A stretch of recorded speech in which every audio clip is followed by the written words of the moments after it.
Je vais l'annoncer au sommaire de cette édition, à l'occasion de la Journée internationale de la jeunesse célébrée cette année sous le thème L'action locale des jeunes pour les ODD, les objectifs de développement durable, et au-delà, nous nous intéressons à l'une des grandes préoccupations de la jeunesse africaine, son avenir sur le continent.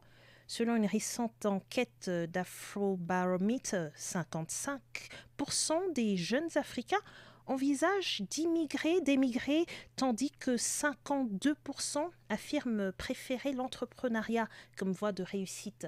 Alors, comment interpréter ces chiffres? Traduisent-ils un manque de confiance dans les opportunités locales ou au contraire un immense potentiel encore insuffisamment valorisé? Pour en parler, nous recevons Jurol Loemba, président de la Ligue des Patriotes, membre d'Amnesty International. Jurol, bonjour. Ouais, comment allez-vous? Je vais très bien, Jurol, vous aussi j'espère. Alors Jurol, l'Afrobarometer parle de 55% des jeunes Africains qui veulent quitter le continent, tandis que 52% préfèrent entreprendre. Est-ce que ce chiffre de 55% est vraiment le problème ou notre vrai talon d'Achille est cette incapacité chronique à transformer les 52% d'envie d'entreprendre en réussite tangible?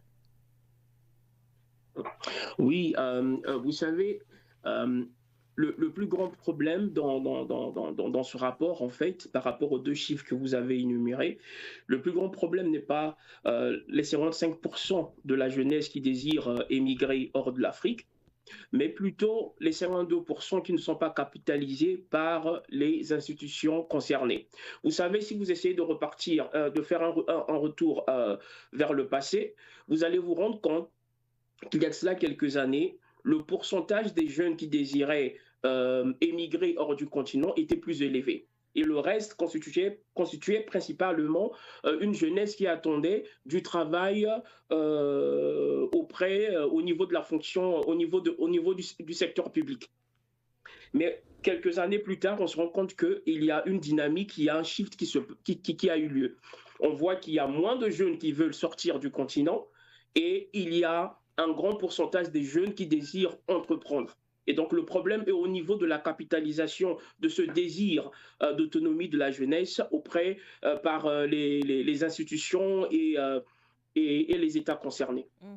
Et selon vous, quels sont les principaux obstacles qui empêchent aujourd'hui les jeunes de réaliser leurs ambitions dans leur pays? Vous savez, le premier obstacle n'est pas le manque de volonté, mais la faiblesse du marché d'emploi et de la création d'opportunités. C'est ça le plus grand problème que nous avons. Lorsque vous essayez de voir le même rapport effectué par Afrobarometer, vous allez vous rendre compte que lorsqu'ils ont interrogé la jeunesse en ce qui concerne leur secteur d'opération, 52% de 18 ans à 35 ans choisissent l'entrepreneuriat devant le secteur public. Si vous voyez que cela indique qu'il y a une jeunesse qui est disponible et disposée à créer des opportunités, non pas seulement pour eux-mêmes, mais plus surtout pour l'État et pour l'Afrique en général. Et donc, euh, et donc, par rapport à ça, je me dis que ce qui manque en réalité, c'est une mise en place d'un écosystème qui va permettre à cette jeunesse-là d'être capable de réaliser leur projet sur le continent.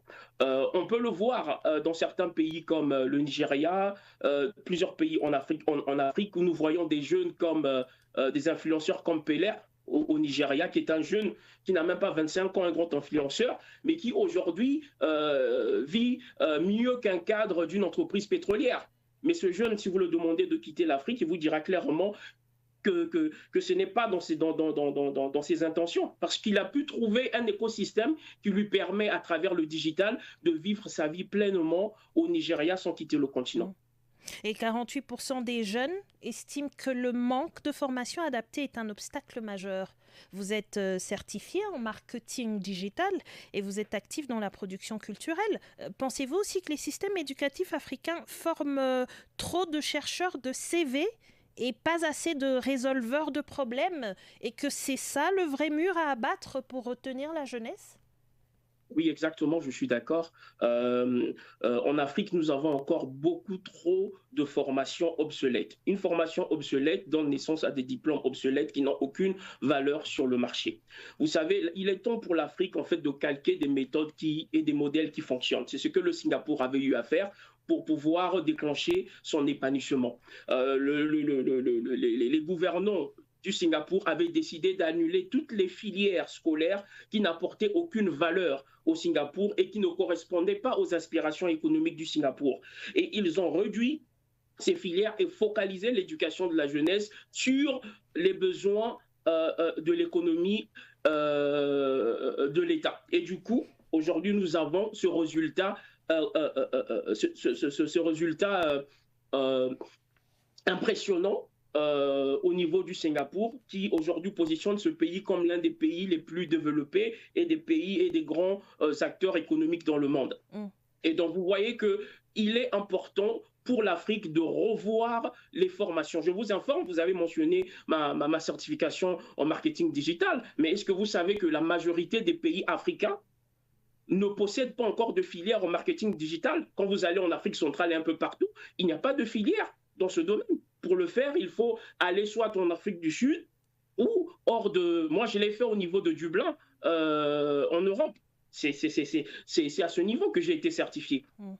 Alors qu'en ce moment, le digital est en train de créer une industrie qui peut permettre à la jeunesse de s'autonomiser économiquement.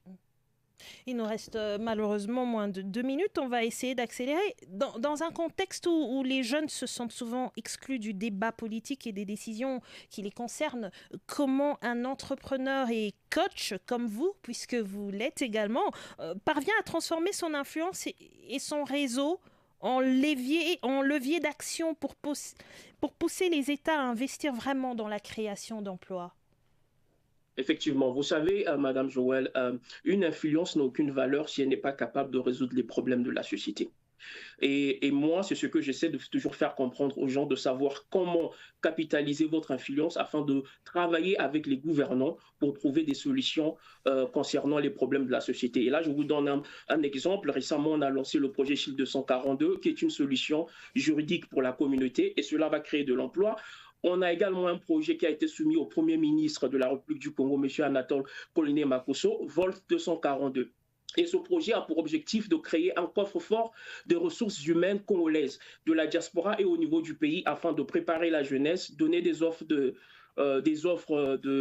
bourse, préparer les entrepreneurs, leur donner des opportunités d'offres d'emploi et bien d'autres. Vous voyez que là, c'est juste c'est plutôt un exemple que je vous donne comme ça sur la transformation et la capitalisation d'influence. Comment utiliser ce que nous sommes en train de faire, observer des problèmes et les transformer en solutions qui peuvent permettre aux États concernés d'améliorer l'écosystème au sein de leur État. Et une question, rapidement, êtes-vous d'avis qu'il faudrait facilement considérer la diaspora comme un actionnaire à part entière du développement? Je dis ça parce que cette nouvelle génération veut construire entre deux continents, entre Paris et Dakar, entre Lagos et Londres. Est-ce que, je veux dire, comment fait-on pour que l'argent envoyé par la diaspora devienne un investissement durable plutôt qu'une simple bouée de sauvetage? Exactement, c'est une très belle question. Et c'est sur ça que tous les gouvernants doivent travailler. Parce que la diaspora, aujourd'hui, représente plusieurs milliards de transferts vers l'Afrique, selon la Banque mondiale. Alors, les États doivent de manière intentionnelle mettre en place une stratégie pour essayer de canaliser les transferts d'argent de la diaspora. Je pense qu'il y a certains pays comme le Burkina Faso et bien d'autres qui ont déjà commencé à le faire. Je pense que le Burkina a eu à faire une levée de fonds auprès de la diaspora pour leur permettre de bâtir des infrastructures au niveau du Burkina.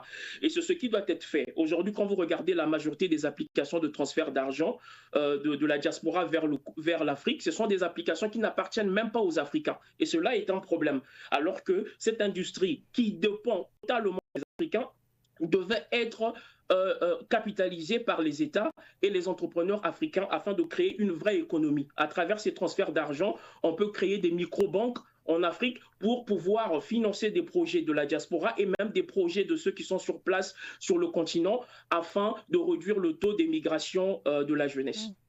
Et vous portez plusieurs casquettes, je l'ai dit, artiste, speaker, entrepreneur. En Afrique, on entend souvent qu'il faut se spécialiser pour réussir. Pourtant, de plus en plus de jeunes construisent plusieurs activités en parallèle. Est-ce un nouveau modèle de réussite, Jurol, ou simplement une façon de survivre à l'instabilité du marché du travail, en un mot? Très belle question. Vous savez, madame, la multipotentialité de nos jours et la diversification ne sont pas seulement des méthodes de survie, mais des moyens de booster l'économie d'une nation et de créer des opportunités d'emploi.